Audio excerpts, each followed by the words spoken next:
হরে কৃষ্ণ। ভক্ত প্রশিক্ষণ ক্লাসে উপস্থিত সবাইকে জানাই প্রণাম। তো আজকে আমরা জানব তিলক ধারণের গুরুত্ব। যে পদ্ম উত্তর খণ্ডে বলা হচ্ছে যে হে ব্রাহ্মণ, আমার ভক্ত স্থির চিত্তে সায়ং প্রাতকালে আমার পূজা ও হোম সময়ে আমার প্রীতি সাধন অথবা স্বয়ং কল্যাণ ও রক্ষার নিমিত্ত ভয় নাশক উদ্রপুণ্ড অর্থাৎ তিলক নিত্য ধারণ করিবেন। যারা ভগবানের ভক্ত তারা কি করবে? তারা সবসময় তিলক ধারণ করে সব কিছু করবে। আর তিলক ধারণের ফল কি?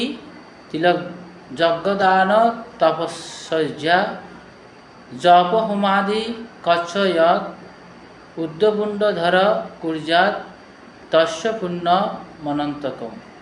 উদ্যপুণ্ড ধর যস্ত কুর্যাত শ্রাদ্ধম শুভাননে কল্পকূটি সহস্রাণি বৈকুণ্ঠে বাস মাহয়াত। তিলক ধারণ করিয়া যজ্ঞ, দান, তপস্যা, জপ এবং হোম প্রভৃতি যে কোনো শুভ কার্য করা হয় সে সকল কর্মের পুণ্য অনন্ত, অর্থাৎ তাহার সংখ্যা হয় না। সেজন্য তিলক ধারণ করা উচিত। তো এখন কি দিয়ে তিলক ধারণ করা উচিত? তো বর্ষ ছাইয়ের দ্বারা তিলক নিষেধ। অনেক সময় চন্দন দিয়ে কি করা হয়?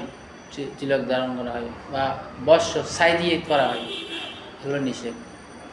চন্দন রাজসিক এবং বর্ষ তামসিক। তুলসী মূলের মৃত্তিকা বা গোপীচন্দনের দ্বারা তিলক রচনার বিধি। তুলসী বৃক্ষের নিচে যে মাটি আছে ওই মাটি দিয়ে করা যায়, আর নাইলে গোপীচন্দন। তিলক বা হরিমন্দির অঙ্কিত করিবার বিধি কি? তো বলছে, পদ্মপুরাণে বলছে যে নাসা হইতে আরম্ভ করিয়া ক্যাশ পর্যন্ত, অর্থাৎ চুল পর্যন্ত দেওয়া আছে বিস্তৃত অতিশয় মনোহর মধ্যে তিলক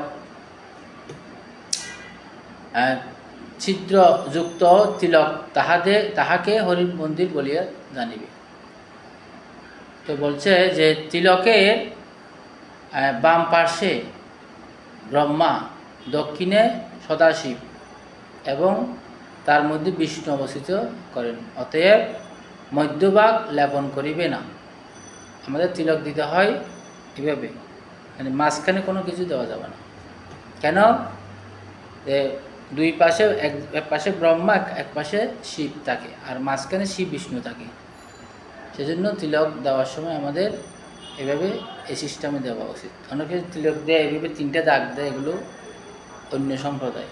কিন্তু গৌড়ীয় সম্প্রদায় যারা, তারা এ ধরনের তিলক উদ্ধপুণ্ড তিলক করবে, যেটা মহাপ্রভু শিখিয়ে গেছে। আর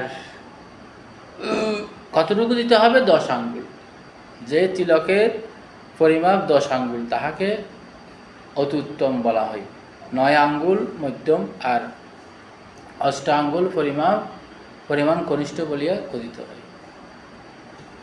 তারপর পদ্মপুরাণে উত্তরখণ্ডে বলছে যে পণ্ডিতগণ শ্যামবর্ণ পুণ্ডকে শান্তিপ্রদ, শ্যামবর্ণ মানে কালো বর্ণ তিলক দিলে শান্তি প্রদান করে, আর রক্তবর্ণ দিলে উদ্ধপুণ্ড অবশ্য কারক, পীতবর্ণ দিলে পুণ্ডকে সম্পত্তি দায়ক, পীতবর্ণ হলুদ, এবং শ্বেতবর্ণ দিলে উদ্ধপুণ্ডকে মুখ্যপ্রদ, এটা মুক্তিদান করবে। এজন্য আমরা শ্বেতবর্ণ তিলক ধারণ করি। তো তিলক ধারণ করলে কি হবে? তিলক ধারণ করলে যে যমরাজ কহিলেন, হে দূতগণ শ্রবণ করো, যাহার ললাটে গোপীচন্দনে অঙ্কিত জ্বলন্ত কাষ্ঠের ন্যায় অতিশয় যত্ন সহকারে তাহাকে পরিত্যাগ করিবে। যাদের কপালে তিলক আছে তাদেরকে আনার অধিকার তোমাদের নেই। তো চৈতন্য মহাপ্রভু এই তিলক সম্পর্কে ব্যাখ্যা করেছে যে তিলক না থাকে যদি বিপ্রের কপালে, সে কপাল শ্মশান সদৃশ বেদে বলে। প্রভু বলে কেনে বা এই কপালে তোমার, তিলক না দেখি কেনে কি যুক্তি ইহার। তিলকহীন ললাট দর্শনে ব্রাহ্মণের সন্ধ্যা বন্দনায় নিত্যকৃত্যের ব্যর্থতায় বর্ণন। ব্রাহ্মণ যদি তিলক ছাড়া কি করে, সন্ধ্যা বন্দনা করে, সব বৃথা। বুঝিলাম মাঝে তুমি নাহি করো সন্ধ্যা, আজি ভাই তোমার হইল সন্ধ্যা বন্দা। যজ্ঞদানম তপ হোম শ্রদ্ধায় পিতৃতর্পণম, ব্যর্থম ভবতৎ সর্বমুদ্য পুণ্যম বিনাকৃতম। তিলক ব্যতিরেকে যজ্ঞ, দান, তপস্যা, হোম, বেদ পাঠ এবং পিতৃলোকের তর্পণাদি যা কিছু করা হয় সবে কি হয়, বৃথা বলে তাকে। এজন্য পদ্মপুরাণ অনুযায়ী আমাদের তিলক ছাড়া কোনো কিছু করা উচিত নয়। পদ্মপুরাণে আরও বলছে যে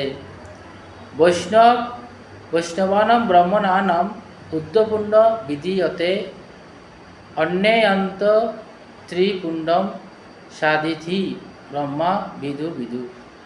বৈষ্ণব ও ব্রাহ্মণগণের পক্ষে উদ্যপুণ্ডের এক অন্যের অর্থাৎ অবৈষ্ণব পক্ষে ত্রিপুণ্ডের বিধান করিয়াছে।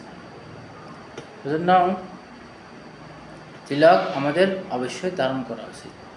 তিলক ধারণ করা মানে এটা হচ্ছে বৈষ্ণবের ভূষণ। বৈষ্ণব অবশ্যই তিলক ধারণ করবে। তিলক ধারণ করা ছাড়া যদি কোনো কিছু করা হয়, কোনো যজ্ঞ, দান, তপস্যা করা হয়, সব কিছু বৃথা হয়। সেজন্য সবার তিলক ধারণ করে মানে ভগবানের যে ক্রিয়া, এগুলো আমাদের করা উচিত। হরে কৃষ্ণ।